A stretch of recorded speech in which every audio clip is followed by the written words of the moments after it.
Longtime controller producing company MadCatz produces yet another controller, this time for the PlayStation 3, and it's for Modern Warfare 2.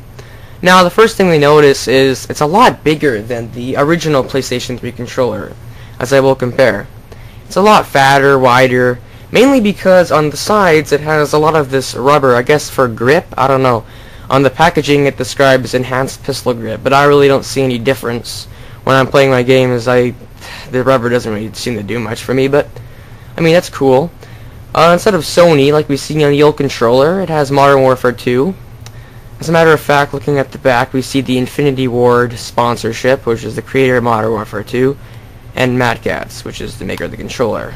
I don't think Sony sponsored this controller at all, but that doesn't honestly matter.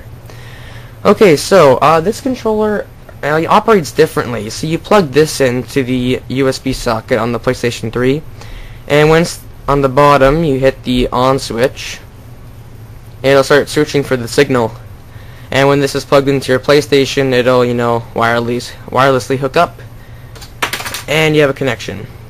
Moving the slot one more time to the left will add yet night vision or something, green lights. Another pointless feature, but it looks really cool. You can, when your friends are over, you can say, "Hey, can your controller do that?" No, I didn't think so. Sorry. Okay, so other than that, the buttons look the same. They feel really good. I noticed that the D-pad, it's a lot stiffer than on the other controllers, so if you like moving the D-pad around a lot, you might not like this controller as much. As, say, with the old controller, the D-pad is a lot softer. Analog sticks I also find are stiffer on this version. Not a whole lot stiffer, but they are stiffer. The select button and the start button are on the top and bottom of the home key instead of left and right. Just saying, pointing things out like that. The trigger buttons, they feel kind of wobbly. They move to the side a lot, and these triggers, they don't go down as they're not as loose. They're easier to press. So overall, I mean, it looks really nice. It has, I guess, the digital camo from the game. And other than looks and that, probably the biggest feature about this new controller is, as advertised, the 2 programmable underside buttons. Now, how well do these work? Well, we'll take a look.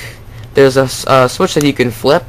Unfortunately, you can't program any of the face buttons to the back buttons. It gives you 3 different face buttons you can program. Say for Combat 1, you can either program it to L3, which is that, pressing down on the stick, X, or circle.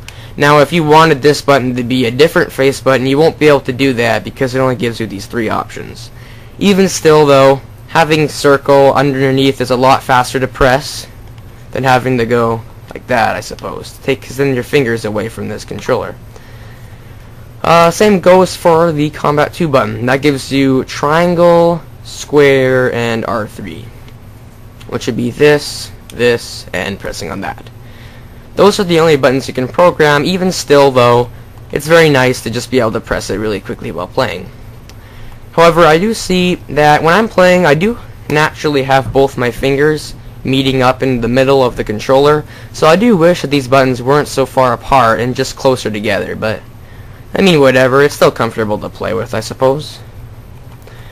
Now, also, another thing, as I will show you in just a moment, when I'm playing the game, sometimes these buttons, because the fact that they're so loose, it won't register properly in the game. Like, I'll press it down, and then my gun won't aim down the sight, and then I have to press it down really hard, and then it'll work.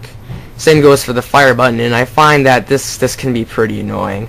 So I'll have to change my default control scheme to the default reverse, so that these will be my aim down sight buttons, which makes it a lot easier. And that'll be my grenade throwing. So overall, I mean, this controller, it's pretty good. You might like it. I mean, it looks very nice and all that.